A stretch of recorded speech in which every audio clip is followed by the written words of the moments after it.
嗱，佢另外一個咧最出色嘅地方咧，就可以將佢全部咧瞓低晒，咁啊大家瞓覺冇問題啦。你想玩車中泊咧，呢部車都好適合啊！個內籠真係大到用嚟瞓覺都得嘅係咩車？知唔係 Toyota Tank 咯？係啊，係冇可貨噶，但係唔緊要喎，有水貨噶嘛。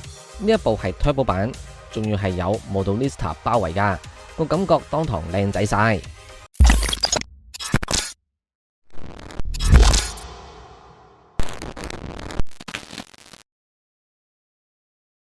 聽嘅尾門咧，大家有第一個留意嘅地方就係咧，佢個位開到好低嘅。咁啊好處咧，當然就係當大家擺行李拎行李嘅時候咧，咁啊更加方便啊，唔使用咁大力啊嘛。咁呢個就係日本家庭車咧出色嘅地方啦。我呢兩張凳咧，其實都擺到最後啦，都有咁上下嘅空間咯。咁大家擺一個篋咧，其實都冇乜問題嘅。OK， 咁啊，當你要再騰出去個空間咧，咁自然可以將呢兩個後排座位向前推啦。咁其實就可以噶啦。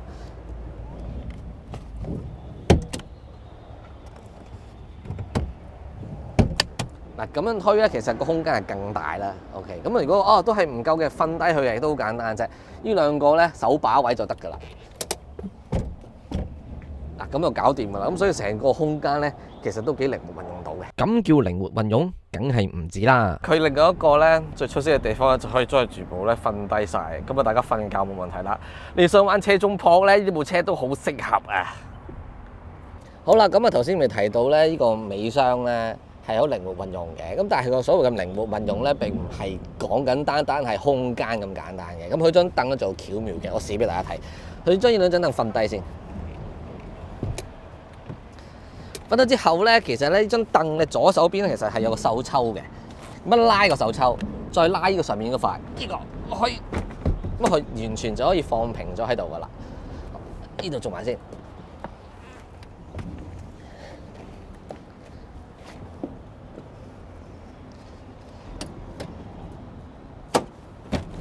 好啦，咁你會見到咧，而家成個空間咧就變咗平整啦。咁但係都仲未完嘅，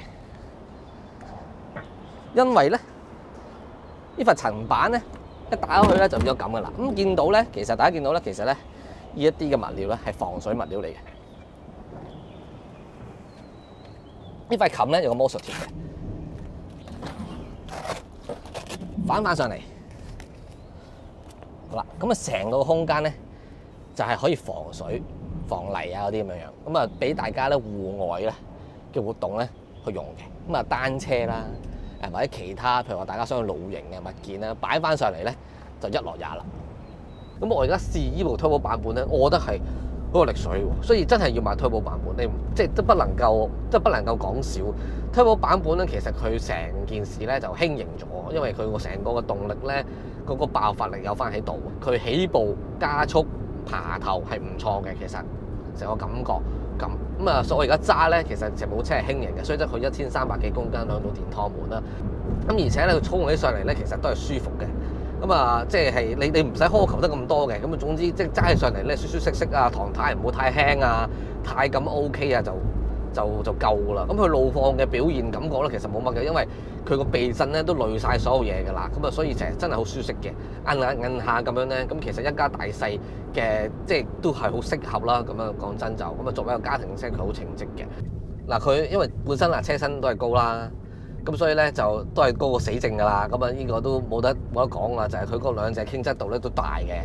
我頭先喺迴旋處，啱啱迴旋處咧都喺慢啊，一個比較慢啲嘅速度去行咧，其實個傾側幅度都大嘅，所以咧要留意，所以真係要加，即係呢啲車即係加個尾擔嚟固定翻個車身啊。如果唔係咧，佢就真係會歪得好緊要啦咁啊。嗱，佢個寧靜度咧，我覺得都算係唔錯㗎啦，好老實講。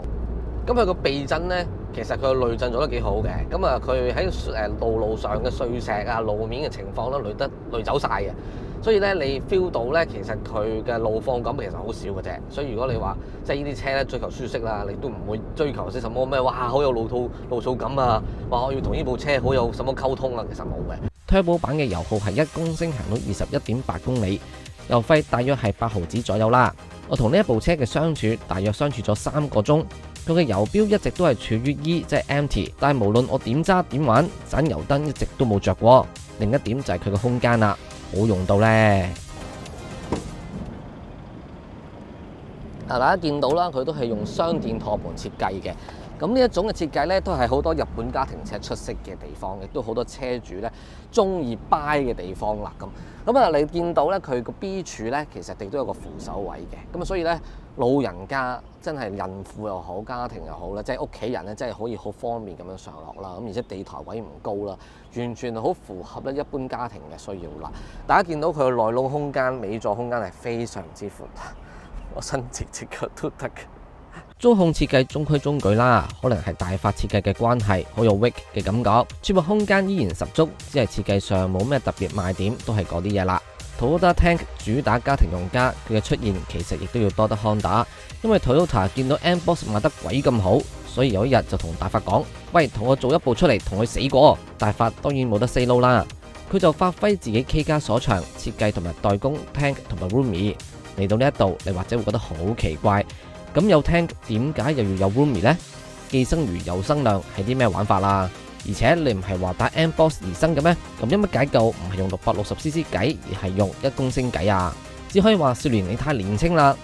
講到尾要賣車噶嘛，同埋要打破 M-Boss 嘅常性，實在太麻煩啦。咁點解唔用副1公升計，以外銷為策略，賣全球好過只賣本土啊嘛？至於點解有 Tank 又有 Roomy 咯？其實同樣 M-Boss 同埋有 M-Boss Custom 嘅原因差唔多。Roomy 係俾成熟穩重家庭嘅， Tank 就主打一放假就中意通山跑嘅年青人。嗱，翻嚟呢部車先，有唔少朋友都應該喺日本自駕嘅時候揸過。如果你唔係揸 Turbo 版嘅話，就肯定會話佢冇力水。不過好多朋友咧都讚佢其實堅係慳油。而一般消費者嘅角度，值唔值得買呢？其實佢嘅優點都唔少㗎。由於係外銷嘅關係，鋼水用料實在。隔音雖然唔算極為出色，但係可以接受啦。操控估佢唔到咁有驚喜，底盤車架係紮實嘅。動力方面，建議大家有心買嘅話，一定要買 Turbo 版。而佢嘅最大賣點，當然就係佢嘅超實用嘅空間，同埋好似唔使用油嘅油耗表現。我諗咗2日，究竟呢一部車有冇啲乜嘢要留意嘅地方？事關呢一部車嘅問題，係好多同類型日本家庭車都有嘅。包括佢嘅隔音、車身傾側度。但係呢2個問題其實都可以好簡單咁去解決，所以你問我佢嘅缺點嘅話，以車論車嚟講，佢確實又係冇乜。唔知道大家又點睇啦？不妨一齊討論下。最後啦，記得訂閱頻道，中意呢一條片嘅話，不妨 share 俾朋友或者撳個 like，同埋記得睇廣告。我哋下一條片再見啦。